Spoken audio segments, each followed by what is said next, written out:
Shalom dan selamat malam untuk saudara pendengar saudara rohani yang dikasihi Tuhan Yesus Kristus. Selamat datang di renungan rohani malam hari ini. Saya berdoa agar saudara sehat selalu, semoga Roh Kudus hadir di tengah kita saat ini. Jika saudara ada yang sedang sakit, marilah kita sama-sama berdoa untuk kesembuhan saudara dan pemulihan keadaan saudara. Kita harus berharap dan tidak berhenti berpengharapan kepada Tuhan. Sebelum kita mulai renungan malam ini, marilah kita bersama-sama berdoa.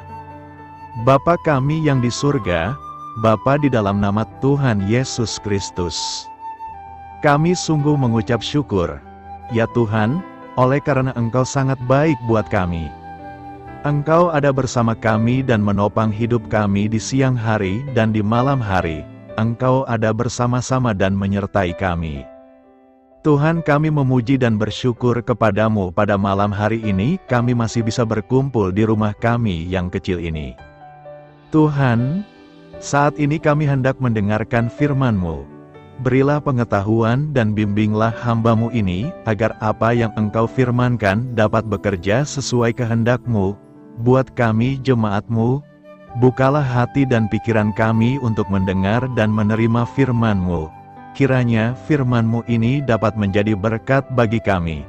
Berbicaralah, Tuhan, kami sudah siap menerima firman-Mu. Di dalam nama Tuhan Yesus Kristus kami berdoa dan mengucap syukur. Amin.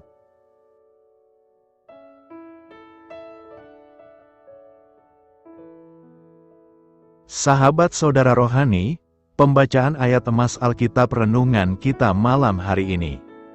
Nats pilihan kita adalah, Aku tidak akan membiarkan engkau dan tidak akan meninggalkan engkau. Tertulis dalam kitab Yosua 1 ayat 5, kata kunci renungan pada malam ini adalah, selalu di jembatan, dan bacaan kita pada malam ini terambil dari kitab Yosua 1 ayat 1 sampai dengan ayat 9. Sesudah Musa hamba Tuhan itu mati, berfirmanlah Tuhan kepada Yosua bin Nun, abdi Musa itu, demikian, hambaku Musa telah mati, sebab itu bersiaplah sekarang, seberangilah sungai Yordan ini, engkau dan seluruh bangsa ini, menuju negeri yang akan kuberikan kepada mereka, kepada orang Israel itu. Setiap tempat yang akan diinjak oleh telapak kakimu kuberikan kepada kamu, seperti yang telah kujanjikan kepada Musa. Dari padang gurun dan gunung Libanon yang sebelah sana itu sampai ke sungai besar, yakni sungai Efrat, seluruh tanah orang Het, sampai ke laut besar di sebelah matahari terbenam, semuanya itu akan menjadi daerahmu. Seorang pun tidak akan dapat bertahan menghadapi engkau seumur hidupmu, seperti aku menyertai Musa. Demikianlah aku akan menyertai engkau. Aku tidak akan membiarkan engkau dan tidak akan meninggalkan engkau. Kuatkan dan teguhkanlah hatimu, sebab engkaulah yang akan memimpin bangsa ini memiliki negeri yang kujanjikan dengan bersumpah kepada nenek moyang mereka untuk diberikan kepada mereka. Hanya, kuatkan dan teguhkanlah hatimu dengan sungguh-sungguh, bertindaklah hati-hati sesuai dengan seluruh hukum yang telah diperintahkan kepadamu oleh hambaku Musa. Janganlah menyimpang ke kanan atau ke kiri, supaya engkau beruntung, kemanapun engkau pergi. Janganlah engkau lupa memperkatakan kitab Taurat ini, tetapi renungkanlah itu siang dan malam, supaya engkau bertindak hati-hati sesuai dengan segala yang tertulis di dalamnya, sebab dengan demikian perjalananmu akan berhasil dan engkau akan beruntung. Bukankah telah kuperintahkan kepadamu, kuatkan dan teguhkanlah hatimu. Janganlah kecut dan tawar hati, sebab Tuhan, Allahmu, menyertai engkau, kemanapun engkau pergi. Terambil dari kitab Yosua 1 ayat 1 sampai dengan ayat 9. Topik dari ayat emas renungan kita adalah, orang Kristiani menemukan rasa aman bukan ketika tidak ada bahaya, melainkan di hadirat Allah. Mari kita mulai renungan malam kita. Untuk memulai hal baik, serahkanlah segala sesuatu hanya kepada Tuhan. Mari kita mulai segmen kisah inspiratif, Kawan saya Ralph mengalami kejadian mendebarkan saat melakukan perjalanan singkat dengan menaiki kapal perang induk USS Kennedy. Ia melihat bagaimana pesawat-pesawat jet penyerang mulai tinggal landas, dan mempertontonkan manuver.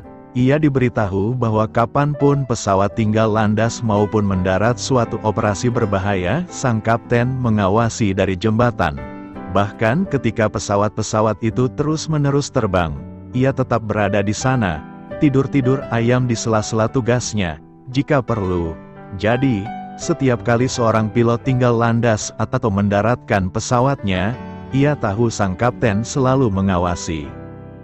Bacaan kitab suci hari ini mengisahkan bahwa ketika Yosua harus mengambil alih tampuk kepemimpinan Israel, ia butuh diyakinkan kembali bahwa Allah akan menyertainya seperti Dia menyertai Musa. Bangsa Israel tahu Musa memiliki arahan ilahi selama menempuh perjalanan di padang gurun, karena Allah memimpin mereka dengan tiang api dan tiang awan. Namun, bagaimana dengan Yosua? Allah berjanji kepadanya, "Seperti aku menyertai Musa, demikianlah aku akan menyertai engkau. Aku tidak akan membiarkan engkau dan tidak akan meninggalkan engkau." Akhirnya Yosua mampu memimpin Israel dengan keyakinan mutlak bahwa Allah selalu mengawasinya. Dimanapun kita berada kini, betapapun kerasnya usaha yang kita lakukan, atau apapun peperangan rohani yang mungkin kita hadapi, kita memiliki keyakinan bahwa Allah bersama kita. Terlebih lagi, Dia memimpin, melindungi, dan memimpin kita. Dia selalu berada di atas jembatan. Menuruti perintah Allah, minggu ini kita akan memasuki Minggu Jubilet.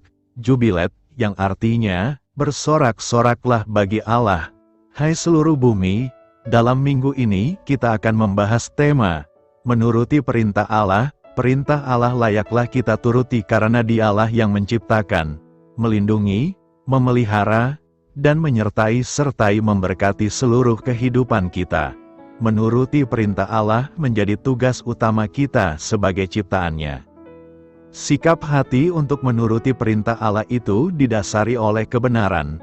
Melakukan perintah Allah tanpa kebenaran merupakan tindakan yang keliru. Jika kita melakukan perintah Allah tanpa kebenaran Allah, maka hati nurani kita akan menduh kita. Setiap orang memiliki hati nurani yang terdalam pada dirinya yang dapat menilai dan menuduh tentang sikap, tindakan, dan perbuatan dalam diri setiap orang. Hati nurani yang terdalam yang ada pada diri kita akan menyadarkan kita melalui tuduhan dan penilaiannya atas sikap dan tindakan kita. Ketika kita melakukan suatu yang tidak patut, maka hati nurani kita akan tergerak menyadarkan kita bahwa memang hal itu memang adalah suatu perbuatan yang tidak pantas. Demikian sebaliknya bahwa hati nurani kita akan berkata itu pantas ketika hal itu memang adalah hal yang pantas untuk kita lakukan. Ada orang yang mengabaikan suara hati nuraninya, namun ada juga orang mengubah sikap dengan mengikuti hati nuraninya. Dan inilah yang disampaikan kepada kita di ayat 19 sampai ayat 21 bahwa dalam diri kita ada hati nurani yang dapat menuduh dan memberikan penilaian tentang sikap dan perbuatan kita. Jika kita memang benar-benar hidup dalam kebenaran Tuhan, maka hati nurani kita tidak akan menuduh kita. Sebab ketika hati nurani menuduh kita dan kita tidak berbuat sebagaimana dengan suara hati nurani kita, maka akan selalu ada pertentangan dalam diri kita yang membuat kita tidak damai dan tentram karena apa yang kita perbuat berbeda dengan suara hati nurani kita. Namun ketika hati nurani kita tidak menuduh kita, tentu hal ini akan sangat memudahkan kita hidup dalam kebenaran firman Tuhan. Jika hati nurani kita saja sudah kita tolak, apalagi firman Tuhan. Sehingga jika hati nurani yang terdalam saja bisa menuduh, menilai dan memberikan kita kesadaran bahwa apa yang kita perbuat itu salah, apalagi Tuhan, Dia yang jauh lebih besar dari hati kita, yang mengetahui segala sesuatu. Yang hendak disampaikan kepada kita adalah, agar kita datang kepada Tuhan menjadi seorang yang mau untuk taat pada perintah Allah, Jika dalam diri kita saja tidak ada kedamaian, karena apa yang kita perbuat selalu bertentangan dengan hati nurani kita, bagaimana mungkin kita mau taat kepada perintah Tuhan? Maka kunci agar kita dapat melakukan firman Tuhan adalah membawa diri kita kepada Tuhan menjadi seorang yang mau untuk taat. Timbul pertanyaan kita sekarang, mengapa Tuhan memberikan perintah-perintahnya kepada manusia? Ada beberapa alasan mengapa Tuhan memberikan perintahnya kepada kita, yakni demi kebaikan kita sendiri, supaya manusia dapat menikmati hidup yang diberikan Tuhan dengan baik dan sesuai dengan fungsi yang semestinya. Supaya manusia dapat menggunakan hidupnya dengan optimal dan menjadikan hidupnya sampai penuh sesuai dengan apa yang Tuhan rancangkan waktu Ia menciptakan manusia. Ketika Tuhan memberi perintah kepada Abraham untuk meninggalkan negerinya, meninggalkan sanak saudaranya, meninggalkan bapaknya, itu dilakukan oleh Tuhan karena Dia mau membuat Abraham menjadi bangsa yang besar dan memberkati Abraham. Agar kita beroleh hidup kekal dan masuk ke dalam kerajaan Allah. Dunia ini sedang lenyap dengan keinginannya, tetapi orang yang melakukan kehendak Allah tetap hidup selama-lamanya, agar kita menjadi anggota keluarga Allah.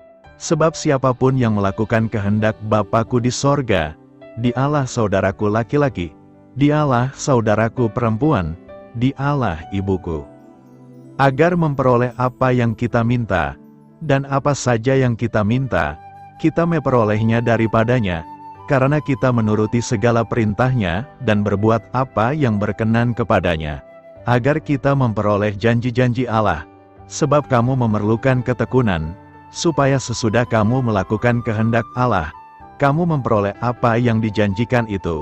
Sekarang kita akan melihat bahwa perintah Tuhan yang kita taati itu memiliki dua dimensi, yaitu: pertama, percaya pada nama Yesus Kristus. Percaya kepada nama Yesus Kristus adalah dasar kita untuk melakukan perintah Tuhan. Kita menjadi seorang yang taat kepada perintah Tuhan adalah karena kita percaya pada keselamatan Tuhan di dalam nama Yesus Kristus. Bagaimana mungkin kita mengatakan percaya kepada Tuhan Yesus jika kita tidak melakukan perintah Tuhan Yesus? Jika kita percaya bahwa Yesus adalah Tuhan dan Juru Selamat bagi hidup kita, maka kita akan hormat, taat dan mau tunduk pada perintahnya. Percaya kepada nama Tuhan Yesus juga adalah tujuan kita untuk melakukan perintah Tuhan. Sebab kita melihat firman Tuhan bukanlah seperti kumpulan perintah-perintah yang dipaksakan untuk kita lakukan. Tetapi kita melakukan dan taat kepada perintah Tuhan adalah supaya kita semakin mengenal, semakin dekat dengan Tuhan. Percaya pada nama Tuhan Yesus berarti kita mempercayakan hidup kita sepenuhnya pada tuntunannya, bahwa Tuhan memiliki otoritas yang berwibawa penuh dalam diri kita. Kita mau untuk taat dikendalikan oleh Tuhan melalui firman-Nya. Firman-Nya adalah tuntunan bagi kita untuk menerima keselamatan dari Tuhan. Kedua, kita saling mengasihi. Dimensi yang kedua dari perintah Tuhan adalah mengasihi. Firman yang Tuhan sampaikan kepada kita adalah wujud dari kasih Allah kepada kita. Bahwa kita akan menerima segala kasih Tuhan adalah melalui ketaatan kita pada perintah Tuhan. Jika kita menghidupi kasih Tuhan, maka tentunya kita juga pasti akan menjadi pribadi yang mengasihi, membaca, mendengar dan merenungkan firman Tuhan, maka kita sedang membaca, mendengar dan merenungkan karakter dari Allah yang mengasihi. Jika firman Tuhan tertanam dalam diri kita, maka karakter Tuhan yang mengasihi itu juga akan tertanam dalam diri kita. Bahwa firman Tuhan akan membentuk kita menjadi pribadi-pribadi yang memiliki karakter Kristus yang mengasihi. Dalam upaya kita membantu Esdratawi seiman sebagai bentuk kasih Kristiani, kadang kita akan menghadapi tuduhan-tuduhan nurani.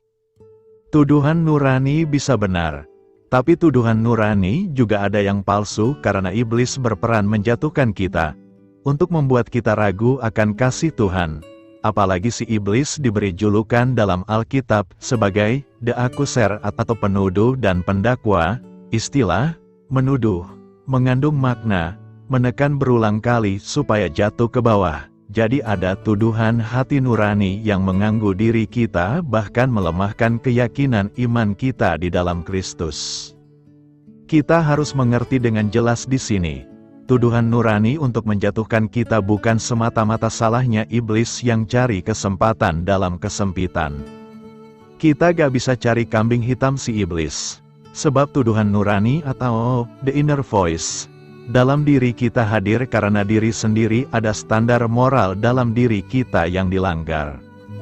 Karena kita dituding dan dituduh terus-menerus oleh hati kita, maka bikin kita ada perasaan bersalah.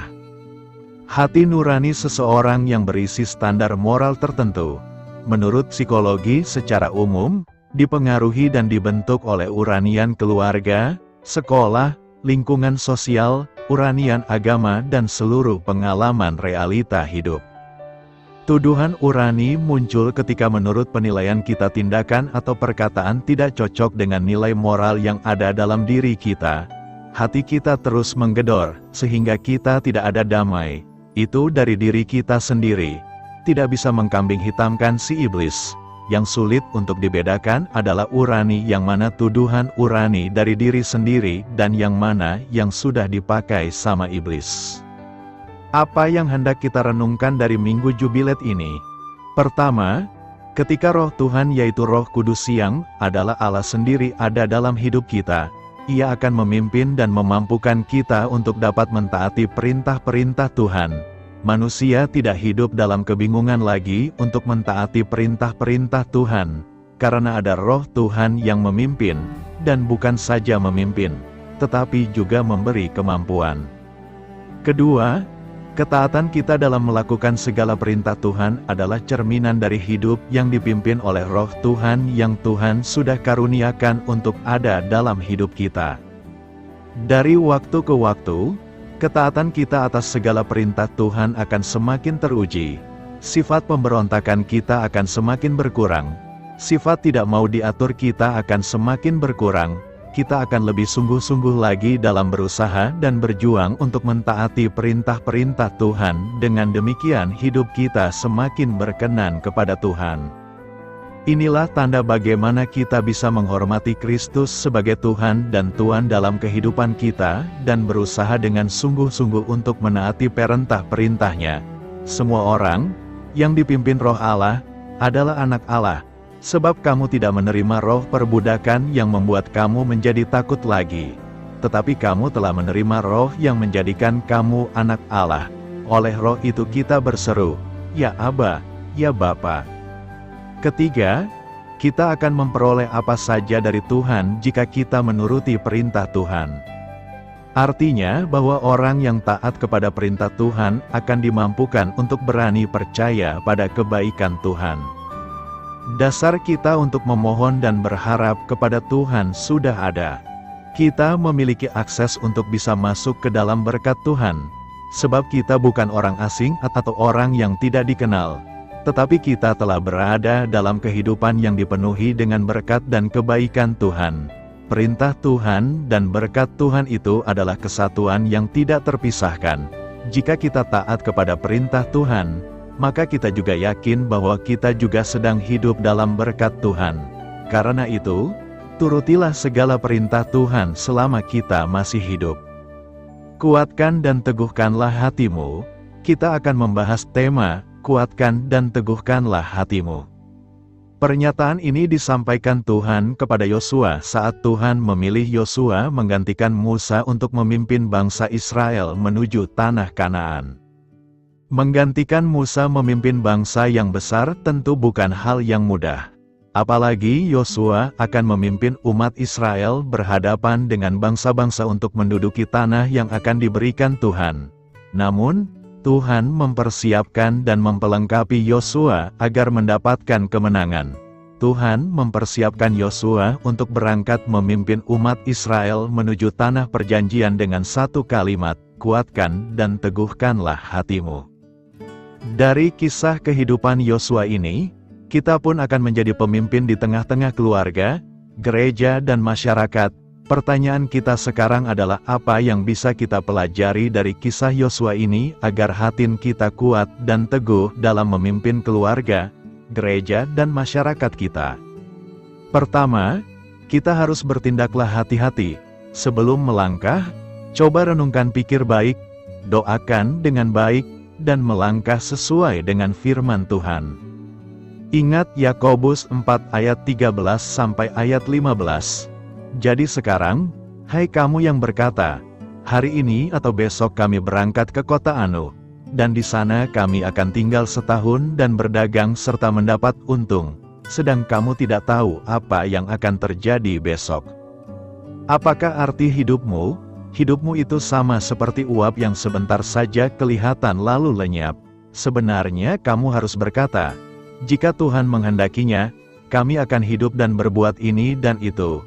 Sebelum melakukan apapun juga, minta dalam doa dalam nama Yesus Kristus, minta tuntunan kepada Dia, jangan bertindak sembarangan, hati-hati, pikir, dan renungkan dengan baik. Setiap keputusan kita harus sesuai dengan firman Tuhan. Keberanian kita harus disertai dengan kehati-hatian. Jangan keberanian yang berlebihan menjadikan kita mati konyol. Orang yang berani itu tidak selamanya untuk terus maju, tetapi ada saatnya untuk berhenti, berjalan berlahan atau bahkan mundur untuk mendapatkan momentum untuk melewati rintangan. Dengan apa kita berhati-hati, bertindak sesuai dengan hukum Tuhan, tidak menyimpang ke kiri atau ke kanan, merenungkan Taurat Tuhan siang dan malam. Berhati-hati itu bukan takut, tetapi mengatur strategi untuk menang. Apapun yang ada di depan kita harus dianalisa dan dipelajari dengan baik, supaya kita berpikir sebelum bertindak. Kedua, kita jangan menyimpang ke kanan atau ke kiri. Pengamsal berkata, ada jalan yang disangka lurus, tetapi ujungnya menuju maut. Untuk itu jangan menyimpang ke kanan ke kiri. Kita jangan lihat lagi kekuatan-kekuatan selain nama Yesus. Jangan percaya agama-agama lain, tapi hanya satu nama, Yesus Kristus. Dalam tantangan, tekanan, dan masalah yang ada, haram hukumnya bagi orang percaya untuk mundur dari Yesus. Jadilah seperti Kristen bola kasti, kalau dilempar, akan kembali lagi. Suka dan duka, tetap bersama Yesus Kristus. Ketiga, kita harus memperkatakan firman Tuhan. Dalam mulut orang percaya ada kuasa. Hati-hati dengan perkataan kita. Kita harus menghindari sungut-sungut. Tuhan katakan bahwa apa saja yang kita minta dan doakan itu akan diberikan kepada kita. Waktu kita perkatakan janji-janji Tuhan, maka janji-janji itu akan kita dapatkan. Keempat, kita harus menungkan firman Tuhan siang dan malam. Dalam bahasa aslinya, logisomai, artinya masukkan terus-menerus firman Tuhan, masukkan siang dan malam terus-menerus karena peperangan kita adalah dalam pikiran kita. Isi pikiran kita dengan firman Tuhan dan bukan hal-hal lain, firman Tuhan itu akan menjadi kenyataan, dan apa yang saudara perkatakan dan imani, itu yang akan diberikan Tuhan Yesus Kristus. Waktu dengar firman Tuhan, tangkap apa yang Tuhan bicara pada kita, masukkan terus, perkatakan terus, satu kali kelak firman Tuhan itu akan jadi. Kelima, kita jangan kecut dan tawar hati. Tuhan katakan bagi kita jangan kecut dan tawar hati. Firman Tuhan katakan bahwa waktu kita tawar hati, hilanglah kekuatan kita. Mungkin pagi ini ada yang datang rasanya buntu, tidak ada yang keberhasilan, dan mulai mengalami tawar hati. Tapi pada pagi ini, kalau mau mengalami terobosan, jangan ada yang mengalami tawar hati, putus pengharapan, putus asa, apapun juga bentuknya, jangan ada yang tawar hati. Dia yang lemah kekuatannya, tidak akan mendapatkan apa-apa. Yosua berangkat menjalankan perintah Tuhan itu harus benar-benar siap tanpa rasa takut, cemas, gentar dan patah hati. Yosua harus siap dengan keberanian yang penuh, tanpa ada keraguan sedikit pun untuk melangkahkan kakinya. Keenam, Tuhan menyertai kita sampai selama-lamanya. Apa dasar keberaniannya kuat dan teguh? Tidak lain adalah janji Tuhan yang berkata, "Sebab Tuhan, Allahmu, menyertai engkau, kemanapun engkau pergi." Keberanian, kekuatan dan keteguhan hatinya menghadapi yang ada di hadapannya adalah penyertaan Tuhan. Tiap langkahnya, Tuhan senantiasa menyertai. Tuhan tetap turut serta bersamanya. Sehingga ketika alasan untuk kita berani adalah mengimani penyertaan Tuhan dalam setiap langkah hidup kita. Kuatkan dan teguhkanlah hatimu. Yosua 1 ayat 9 berkata, "Bukankah telah kuperintahkan kepadamu, kuatkan dan teguhkanlah hatimu, janganlah kecut dan tawar hati, sebab Tuhan, Allahmu, menyertai engkau, kemanapun engkau pergi." Kita butuh pertolongan dan penyertaan Tuhan dalam menjalani perjalanan kita sepanjang tahun ini. Mengapa? Karena kita tidak pernah tahu apa yang akan terjadi di masa depan. Namun, satu hal yang perlu diingat adalah Tuhan telah berjanji akan selalu menyertai kita. Kuatkan dan teguhkanlah hatimu. Pada saat Yosua berdiri di seberang sungai Yordan, ia yakin Allah akan membuat perjalanannya berhasil. Meskipun para raksasa ada di seberang sungai, Yosua percaya memiliki Allah yang menyertainya. Apa yang kita bisa pelajari dari rahasia kekuatan dan keteguhan Yosua dalam nas hari ini? Pertama, Yosua memiliki ketetapan hati. Firman Tuhan kepada Yosua, "Kuatkan dan teguhkanlah hatimu." Perkataan ini diulang sebanyak 3 kali dalam ayat 6, 7, dan 9. Kalimat ini sekaligus menjadi kunci dari semua pernyataan Tuhan. Kunci keberhasilan Yosua adalah ia hidup berdasarkan pada ketetapan yang Allah telah agendakan dan perintahkan sebagai fokus utama. Kedua, Yosua memiliki ketaatan pada firman Tuhan. Janganlah engkau lupa memperkatakan kitab Taurat ini, tetapi renungkanlah itu siang dan malam. Firman Tuhan sangat penting dalam kehidupan orang percaya sebagai kompas, petunjuk arah kehidupan. Yosua tunduk kepada firman yang dikatakan Tuhan dan taat melakukan apa yang difirmankannya. Ketiga, Yosua memiliki kekuatan dari Allah. Yosua mendapatkan dorongan dan kekuatan dari Allah saat yakin Allah menyertai Yosua. "Bukankah telah kuperintahkan kepadamu, kuatkan dan teguhkanlah hatimu, janganlah kecut dan tawar hati, sebab Tuhan, Allahmu, menyertai engkau, kemanapun engkau pergi." Allah dalam bahasa Ibrani disebut juga Yahweh, yang memiliki arti, "Aku selalu hadir." Pada saat Yesus kembali ke sorga, Dia juga berjanji, "Aku menyertai kamu senantiasa." Dengan ketiga rahasia kekuatan ini, Yosua akhirnya berhasil membawa umat pilihan Allah tiba di tanah perjanjian dan menaklukkannya. Kita pun bisa mencapai kemenangan perjalanan kita pada 2021 ketika menghadapi berbagai masalah, tantangan, dan kesulitan dalam kehidupan di dunia ini. Asalkan kita mau memiliki ketetapan hati pada rancangan Tuhan, ketaatan kepada firman Tuhan, dan keyakinan bahwa Yesus selalu menyertai kita. Mari kita pegang teguh ketiga rahasia kekuatan ini.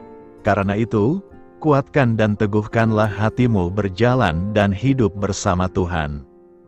Mari kita gasksun ringkasan kitab Yosua, agar saudara lebih memahami materi berikut. Kitab Yosua tidak secara eksplisit menyebutkan nama penulisnya. Kemungkinan besar Yosua bin Nun, penerus Musa sebagai pemimpin Israel, adalah penulis sebagian besar buku ini. Bagian terakhir dari kitab ini ditulis oleh setidaknya satu orang lain setelah kematian Yosua. Mungkin juga beberapa bagian telah diedit atau dikompilasi setelah kematian Yosua. Artikel selengkapnya, siapa yang menulis kitab Yosua? Siapa penulis Yosua? Tanggal penulisan, kitab Yosua kemungkinan besar ditulis antara tahun 1400 dan 1370 sebelum Masehi. Kitab Yosua memberikan gambaran mengenai kampanye militer untuk menaklukkan wilayah daratan yang telah dijanjikan Tuhan. Setelah eksodus dari Mesir dan 40 tahun pengembaraan di padang gurun, Bangsa yang baru terbentuk ini kini siap memasuki tanah perjanjian, menaklukkan penduduknya, dan menduduki wilayah tersebut. Tinjauan yang kami miliki di sini memberikan rincian singkat dan selektif dari banyak pertempuran dan cara di mana wilayah tersebut tidak hanya ditaklukkan, tetapi juga bagaimana wilayah tersebut dibagi menjadi wilayah kesukuan. Yosua 1 ayat 6-9, Jadilah kuat dan berani, karena kamu akan memimpin bangsa ini untuk mewarisi tanah yang aku bersumpah kepada nenek moyang mereka untuk diberikan kepada mereka. Jadilah kuat dan berani, berhati-hatilah untuk menaati semua hukum hambaku Musa memberimu. Jangan menyimpang darinya ke kanan atau ke kiri, agar kamu sukses kemanapun kamu pergi. Jangan biarkan kitab hukum ini keluar dari mulutmu siang dan malam, agar kamu dapat berhati-hatilah dalam melakukan segala sesuatu yang tertulis di dalamnya. Maka kamu akan makmur dan sukses. Bukankah aku sudah memerintahkan kamu untuk kuat dan berani? Yosua 24 ayat 14 dan 15 berkata, Sekarang takutlah akan Tuhan dan sembahlah Dia dengan segenap kesetiaan. Buanglah dewa-dewa yang disembah nenek moyangmu di seberang sungai dan di Mesir, dan sembahlah Tuhan. Tetapi jika mengabdi kepada Tuhan dirasa tidak menyenangkan bagimu, maka pilihlah pada hari ini kamu sendiri yang akan kamu sembah, baik dewa-dewa yang disembah nenek moyangmu di seberang sungai, atau dewa-dewa orang Amori, yang negerinya kamu tinggali. Tetapi aku dan seisi rumahku, kami akan beribadah kepada Tuhan. Kitab Yosua melanjutkan kisah bangsa Israel setelah Eksodus dari Mesir. Kitab ini mengisahkan sekitar 20 tahun kepemimpinan Yosua atas bangsa itu setelah Musa mengurapinya pada akhir kitab Ulangan. Pembagian 24 pasal kitab Yosua dapat diringkas sebagai berikut. Bab 1-12 tentang memasuki dan menaklukkan tanah perjanjian. Bab 13-22 berisi petunjuk pembagian bagian tanah perjanjian.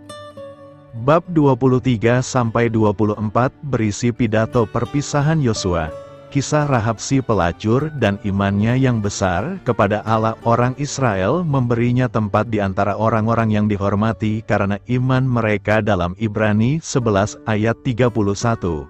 Kisahnya adalah kisah kasih karunia Allah kepada orang-orang berdosa dan keselamatan hanya melalui iman. Yang paling penting, oleh kasih karunia Tuhan dia termasuk dalam garis keturunan Mesianis. Salah satu ritual seremonial Yosua 5 digenapi secara sempurna dalam Perjanjian Baru. Ayat 1-9 menjelaskan perintah Tuhan bahwa mereka yang lahir di padang gurun harus disunat ketika mereka memasuki tanah perjanjian. Dengan melakukan hal ini, Tuhan menghapuskan celah Mesir dari mereka, yang berarti bahwa Dia menyucikan mereka dari dosa-dosa kehidupan mereka sebelumnya. Kolose 2 ayat 10-12 menggambarkan orang percaya telah disunat hatinya oleh Kristus sendiri, yang melaluinya kita telah membuang sifat dosa dari kehidupan kita sebelumnya tanpa Kristus. Tuhan mendirikan kota perlindungan sehingga mereka yang secara tidak sengaja membunuh seseorang dapat tinggal di sana tanpa takut akan pembalasan. Kristus adalah perlindungan kita kepadanya kita berlari untuk meraih pengharapan yang ditawarkan kepada kita. Kitab Yosua mempunyai tema teologis yang utama yaitu istirahat. Bangsa Israel, setelah mengembara di padang gurun selama 40 tahun, akhirnya memasuki peristirahatan yang telah disediakan Tuhan bagi mereka di tanah Kanaan. Penulis kitab Ibrani menggunakan kejadian ini sebagai peringatan agar kita tidak membiarkan ketidakpercayaan menghalangi kita memasuki perhentian Allah di dalam Kristus. Salah satu ayat kunci kitab Yosua adalah 1 ayat 8 berkata, Jangan biarkan kitab hukum ini keluar dari mulutmu, renungkanlah siang dan malam, agar kamu berhati-hati dalam melakukan segala sesuatu yang tertulis di dalamnya. Perjanjian Lama penuh dengan cerita tentang bagaimana manusia melupakan Tuhan dan firman-Nya dan menderita akibat yang mengerikan. Bagi orang Kristen, firman Tuhan adalah sumber kehidupan kita. Jika kita mengabaikannya, hidup kita akan menderita karenanya. Namun jika kita mencamkan prinsip ayat 1 dan 8, kita akan lengkap dan mampu berguna dalam kerajaan Tuhan, dan kita akan menemukan janji Tuhan itu dalam Yosua 1 ayat 8-9 akan menjadi milik kita juga. Yosua adalah contoh utama manfaat dari seorang mentor yang layak. Selama bertahun-tahun dia tetap dekat dengan Musa. Dia memperhatikan Musa saat dia mengikuti Tuhan dengan cara yang hampir tanpa celah. Dia belajar berdoa secara pribadi dari Musa. Dia belajar bagaimana untuk taat melalui teladan Musa. Rupanya Yosua juga belajar dari contoh negatif yang membuat Musa kehilangan sukacita karena benar-benar memasuki tanah perjanjian. Jika Anda masih hidup, Anda adalah seorang mentor, seseorang di suatu tempat sedang memperhatikanmu. Beberapa orang muda atau seseorang yang Anda pengaruhi melihat cara Anda hidup dan reaksi Anda. Seseorang sedang belajar dari Anda. Seseorang akan mengikuti teladan Anda. Mentoring lebih dari sekedar kata-kata yang diucapkan oleh mentor. Seluruh hidupnya dipamerkan. Beritakanlah Injil kepada segala makhluk. Hormatilah semua orang. Selamat beristirahat malam dalam kasih setia Tuhan. Doa saya menyertai saudara sekalian. Mari bertumbuh dalam iman bersama saudara rohani. Saya memberkati Anda, agar sewaktu Anda mencarinya dari Dia, Bapa Surgawi Anda akan memberikan bagi Anda roti harian Anda. Dalam nama Yesus Kristus, Tuhan yang berkuasa atas alam semesta dan menuntun kita kepada iman yang menyelamatkan. Tuhan Yesus menyertai senantiasa. Terima kasih sudah berkenan mendengarkan renungan malam saudara rohani. Tuhan memberkati. Amin.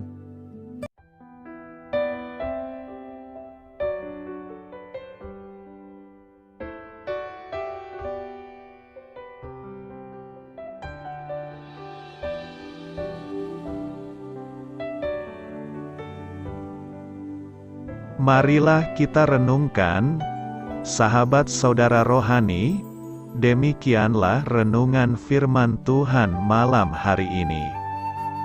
Semoga menjadi berkat di dalam hidup kita dan menjadikan kita pribadi yang lebih baik. Sebelum kita beristirahat pada malam hari ini, marilah kita berdoa. Bapa kami yang di surga, Bapa di dalam nama Tuhan Yesus Kristus, kami sungguh mengucap syukur, ya Tuhan, oleh karena Engkau sangat baik buat kami. Engkau ada bersama kami dan menopang hidup kami di siang hari dan di malam hari. Engkau ada bersama-sama dan menyertai kami, ya Tuhan Yesus. Kami mengucap syukur untuk firman-Mu, ya Tuhan, yang memberikan kami kekuatan dan menyadarkan kami bahwa kami tidak perlu takut dengan gelap dan malam. Sebab Tuhan, Engkau ada bersama kami. Engkau melindungi kami dan menjadi perisai bagi kami hamba-Mu berdoa saat ini. Tuhan, untuk setiap pendengar renungan ini yang mengalami ketakutan, kecemasan, kegelisahan, pada situasi gelap dan malam hari di dalam nama Tuhan Yesus Kristus. Kuasa Tuhan melepaskan mereka dari segala ikatan roh-roh ketakutan yang mengikat mereka saat ini. Tuhan melepaskan setiap anak-anak-Mu dari segala rasa takut dan kecemasan.